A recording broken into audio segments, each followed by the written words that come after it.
अध्याय 3। अध्याय कौन सा है आपका? 3 है। अध्याय 3 क्या है? इस चैप्टर का नाम है चतुर्भुजों को समझना। चतुर्भुज, चतुर्भुज, चतुर मीन्स क्या होता है? होशियार। चतुर मीन्स होता है होशियार आदमी, बहुत होशियार है, बहुत शातिर है। बोला ना कि बहुत शातिर है, इसी को बोलते हैं चतुर, होशियार। और भुज, भुज का मतलब होता है भुजा, भुज, भुजा। ठीक है।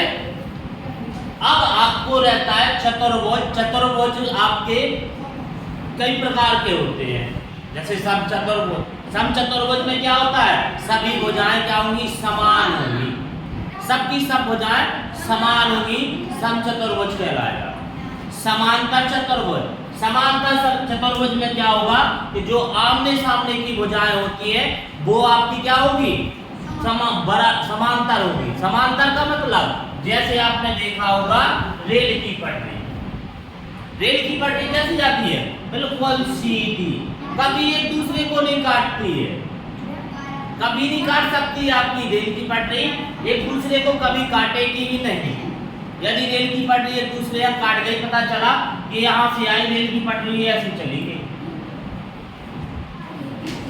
है, तो जब रेल की पटरी जैसी चली आ रही थी वो ऐसी चलेगी तो क्या हो? ट्रेन का एक पहिया पे चल रही थी का? सभी ट्रेनें कहाँ हुई हैं? पट पट चली हैं। और जितने भी यात्री हुए सभी कहाँ पहुंचे? घूमे ऊपर, तैरने लगे, ऊपर चले गए। तो ये क्या होता है? हमेशा क्या होती है? इसकी समांतर रेखाएं होती है, और समांतर रेखाएं यानी कि समांतर चतुर्भुज कहलाता है। अब आता है इसमें आपको पढ़ना है, तो जिसमें चार भुजाएं, ऐसी आकृति जो चार भुजाओं से मिलकर बनती है चतुर्भुज कहलाती है। जैसे अब आपने इसको आकृति को हमने ऐसा बना दिया, ये आकृति है, आलेख इसी को बोलते हैं, आलेख, आकृति इसी का नाम है। ये क्या होती है? इसको हम बोलते हैं चतुर्भुज। अब चतुर्भुज को कई प्रकार से बांट दिया जाता है। चतुर्भुज को हम वर्ग में भी बांट देते हैं, आयत में भी बांट देते हैं, समचतुर्भुज में बांट देते हैं। समचतुर्भुज, समांतर चतुर्भुज,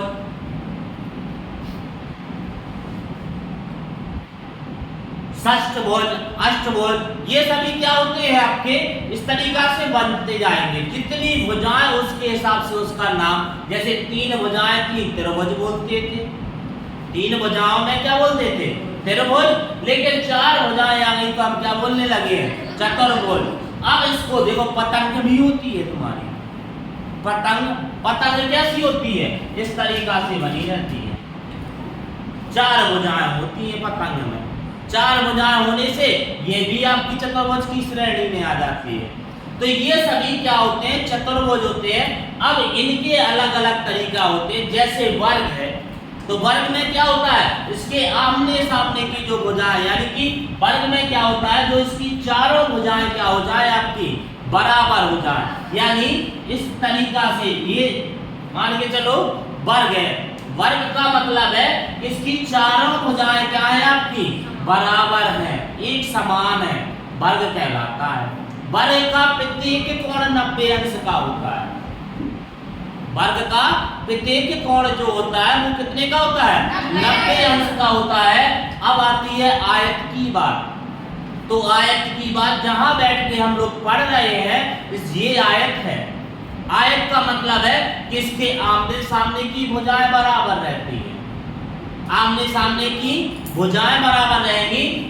मतलब जब भुजा इनके बराबर और जब भुजा इसके बराबर होगी, ये वाली भुजा इसके बराबर होगी और ये वाली भुजा इसके बराबर, यानी लंबाई लंबाई के बराबर और चौड़ाई चौड़ाई के बराबर होती है, आयत कहलाता है। ऐसी आकृति जिसकी आमने सामने की भुजाएं बराबर होती हैं, आयत कहलाता है। ऐसी आकृति जिसकी चारों भुजाएं बराबर होती हैं, वर्ग कहलाता है।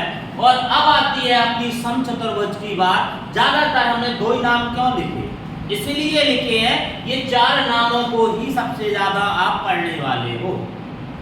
सबसे ज्यादा आप चैप्टर 3 में, अध्याय 3 में इन 4 का नाम ज्यादातर सुनोगे, इसलिए इन्हीं 4 को आपके बारे में लिखवाया जाएगा और इन्हीं के बारे में आपको पढ़ना पड़ेगा। अब आता है समचतुर्भुज। सम मीन्स होता है समान। सम मीन्स क्या होता है? समान होता है। और समान का मतलब है कि ये सभी की सभी भुजाएं इसमें जिसमें समान हो जाएं, यानी उसी को तो हम वर्ग कहते हैं और उसी को हम क्या कह देते हैं? समचतुर्भुज कह देते हैं। यदि चारों भुजाएं किसी भी आकृति, तो ये समचतुर्भुज भी है, ये समचतुर्भुज भी है और वर्ग भी है। लेकिन थोड़ा सा समचतुर्भुज को तिरछा कर देते हैं, क्योंकि समचतुर्भुज का निश्चय नहीं रहता है कि उसका प्रत्येक कोण 90 का होगा, लेकिन वर्ग में प्रत्येक कोण 90 का होता है। और समचतुर्भुज में थोड़ा सा ऐसा कर दिया और थोड़ा सा ऐसा, थोड़ा इसका झुका दिया, इस तरीका से बना दिया। तो ये समचतुर्भुज में क्लियर नहीं रहता है कि 90 के कोण होंगे, लेकिन भुजाएं सबकी सब बराबर होगी। पता चला 2 सेंटीमीटर की जाए, 2 की जाए, 2 की जाए, सबकी सब 2 की जाए। इसमें 1 सेंटीमीटर 1 सेंटीमीटर 1 सेंटीमीटर 1 सेंटीमीटर की, लेकिन इसका प्रत्येक कोण 90 अंश का होगा। ये आपको वर्ग और समचतुर्भुज में पहचान बता देता है कि कौन सा समचतुर्भुज है और कौन सा वर्ग है। अब आता है समांतर चतुर्भुज की बात। समांतर चतुर्भुज में क्या होता है कि जो 4 इसकी भुजाएं होगी वो एक आमने सामने की भुजाएं एक दूसरे के समांतर होगी। और समांतर को लिखने का जो तरीका होता है वो होता है आपका, जैसे समांतर चतुर्भुज बनाना है तो आप इस तरीका से बना सकते हो।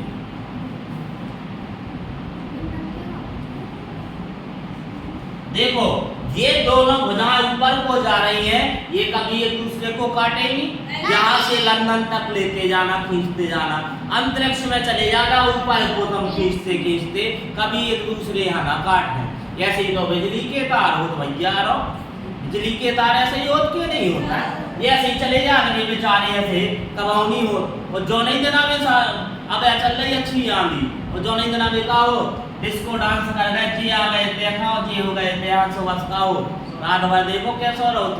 तो ये क्या होता है, जैसे ही ये भाई एक दूसरे से क्रॉस सो हो जाता है बिजली में का फाइट। तो ये क्या होते हैं, कभी एक दूसरे को काटते नहीं है, समांतर रेखा में होते हैं। ऐसे ही हमारी का रेल की पटरी बिल्कुल सीधी जे है ना, माट ना मना भाई तो का रेल भी चली गई, चली जाए कि ना चली जाए। इस कारण से अब देखो ये दोनों रेखाएं ऊपर जा रही या ये दोनों ऐसी जा रही, कभी एक दूसरे को नहीं काटेंगी। तो इसका मतलब है कि जब भी आमने सामने की भुजाएं क्या होती है, सीधी होती है, यानी कि समांतर होती है, वो समांतर चतुर्भुज कहलाता है। अब आती है मेन चीज बात जो आपके इसमें है, वो आता है बहुभुज। बहुभुज बहुभुज की बात करी जाए, अभी हमने पढ़ा था चतुर्भुज के बारे में, और अब पढ़ेंगे हम बहुभुज के बारे में। बहुभुज के बारे में, बहु मीन्स होता है बहुत, बहु मीन्स होता है ये 2 तरीका से मिलके बनता है, बहु प्लस भुज। तो इसका मतलब होता है बहुत और इसका मतलब होता है आपका भुजा। जितनी भुजा से मिलकर बनेगा उतना बहुभुज कहलाएगा। जितनी भुजाओं से मिलके बनेगा वो बहुभुज का उसका नाम हो जाएगा। पता चला कि ये कितनी भुजाओं से, 5 भुजाओं से मिलकर बना है तो पंचभुज कहलाने लगेगा, 6 भुजाओं से मिलकर बना है षष्ठभुज कहलाने लगेगा, और 8 भुजाओं से मिलकर बना है तो अष्टभुज कहलाने लगेगा। ठीक है, इसी तरीका 4 भुजाओं से बनेगा तो चतुर्भुज कहलाएगा, 3 भुजाओं से बनेगा तो त्रिभुज कहलाएगा। तो ये क्या हो, बहु, बहु मीन्स होता है आपका बहुत। जितनी भुजाएं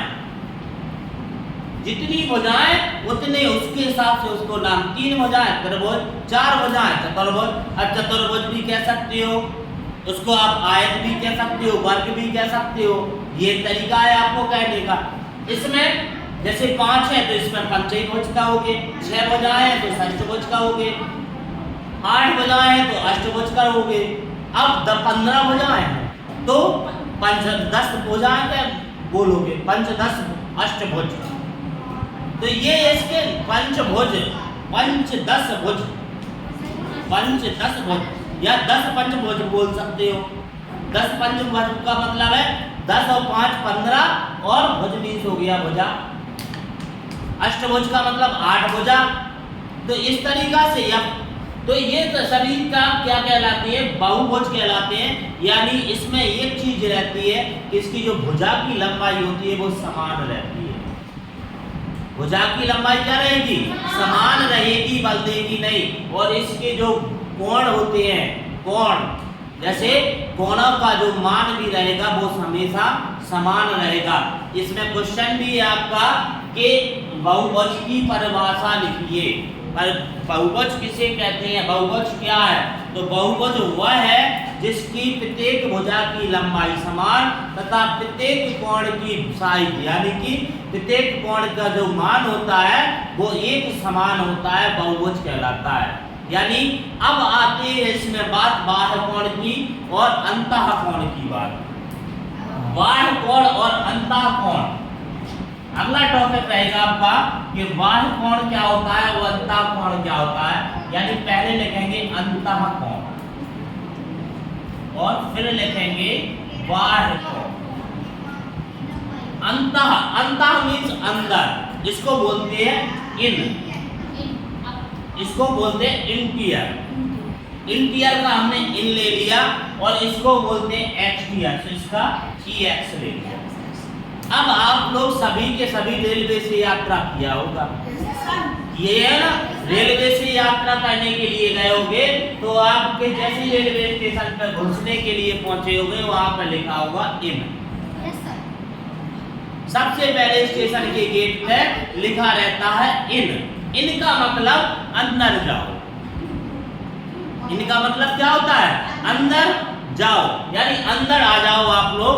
अब इसका मतलब होता है एग्जिट। एग्जिट का मतलब होता है बाहर, या लिखा होगा out, OUT out. Out in ये दोनों की दोनों आपके इंटीरियर, इनसे बन गया इंटीरियर यानी कि अंतः कोण, और एक्सटीरियर यानी कि बाहर कोण यानी बाहर साइड, ये अंदर साइड। इंटीरियर यानी अंतः कोण का मतलब है अंदर साइड और बाहर कोण का मतलब है बाहर साइड।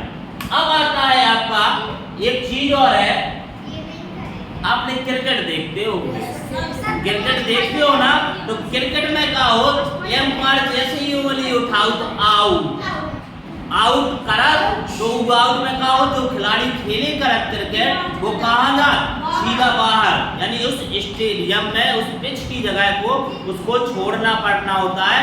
यानी इशारा कर दिया उस एम्पायर ने कि आप यहाँ से आउट हो, यानी कि बाहर हो। इसका मतलब क्या है कि इस पिच से आप बाहर हो जाओ, आप आउट हो चुके हो। तो ये रहता है इन। अब इसको हम पहचानेंगे कैसे, जैसे हमारा एक डायग्राम ये बना हुआ है, ये बना है वृत्त, गोला मान लो, वृत्त मान लो, कुछ भी मान लेते हैं, ये वृत्त बना है। तो इसका मतलब है कि यहाँ पे कोई भी पॉइंट, जैसे पॉइंट दिए गए हैं और यहाँ पे हमारे भी कोई पॉइंट दिए गए हैं, ठीक है। तो ये सब क्या है, अंदर साइड में है, ये 4 पॉइंट, जैसे इनको नाम दे दो ABCD, इनको नाम दे दो EFG, ठीक है। ये नाम दे दिए तो अंदर, अब पूछा जाए कि अंदर अंतः बिंदु कौन से हैं, तो अंतः बिंदु कौन से हो जाएंगे, ABCD, ये आपके क्या हो जाएंगे, अंतः बिंदु। और बाहर की बात की जाए तो बाहर कौन से हैं, EFG। तो किसी भी आकृति के अंदर साइड बनने वाले सभी के सभी जो बिंदु होते हैं या जो अंदर साइड को बनने वाले कोण होते हैं वो अंतः कोण कहलाते हैं, और जो बाहर साइड को बनने वाले कोण होते हैं वो बाह्य कोण कहलाते हैं, यानी कि बाहर साइड में। जैसे हमने एक आकृति बनाई, लो ये बना ली हमने एक आकृति, यहाँ पे भी एक एंगल बन रहा है, एक यहाँ पे बन रहा है, एक यहाँ पे, तो ये कौन से कोण कहलाएंगे, देखो सभी के सभी बाहर साइड में बन रहे हैं, त्रिभुज के सभी बाहर साइड को बन रहे हैं, तो ये क्या कहलाएंगे आपके बाहर कोण कहलाएंगे। और यदि हमने इनको मिटा के और इसके अंदर साइड को बना दिए तो ये क्या कहलाएंगे आपके अंतः कोण, यानी किसी भी आकृति के अंदर साइड बनने वाले कोण कहलाते हैं अंतः कोण, और किसी भी आकृति के बाहर साइड को बनने वाले यानी बाहर की ओर बनने वाले कोण क्या कहलाते हैं बाह्य कोण कहलाते हैं। अब आपका ये हो गया है, इसके बाद बहुभुज हो गया आपका, चतुर्भुज हो गया है, और अब आती है बात आपकी समबाहुभुज और विषमबाहुभुज। समबाहुभुज यानी अभी हम पढ़ रहे थे इसके बारे में, तो समबाहुभुज और विषमबाहुभुज क्या होती है इसके बारे में पढ़ेंगे। सम मीन्स क्या होता है समान, सम मीन्स क्या होता है समान, और विषम मीन्स क्या होता है अलग अलग, ठीक है। तो समबाहुभुज क्या होते हैं और विषमबाहुभुज क्या होते हैं इसके बारे में भी हम पढ़ेंगे।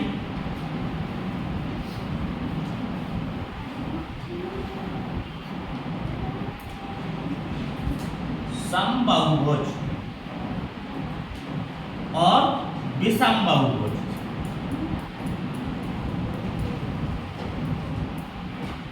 विषमबाहुभुज और समबाहुभुज। विषमबाहुभुज यानी समबाहुभुज का मतलब है जिसकी सभी भुजाएं समान हैं, जिसकी सभी भुजाएं क्या है समान है, वो समबाहुभुज कहलाएगा। जैसे कि आपका समबाहु त्रिभुज, जैसा कि आपका वर्ग, जैसा कि आपका समचतुर्भुज, ये सभी की सभी क्या होती है सभी भुजाएं बराबर होती हैं। समबाहु त्रिभुज का मतलब होता है ऐसा त्रिभुज जिसकी तीनों भुजाएं समान है, समबाहु त्रिभुज कहलाता है।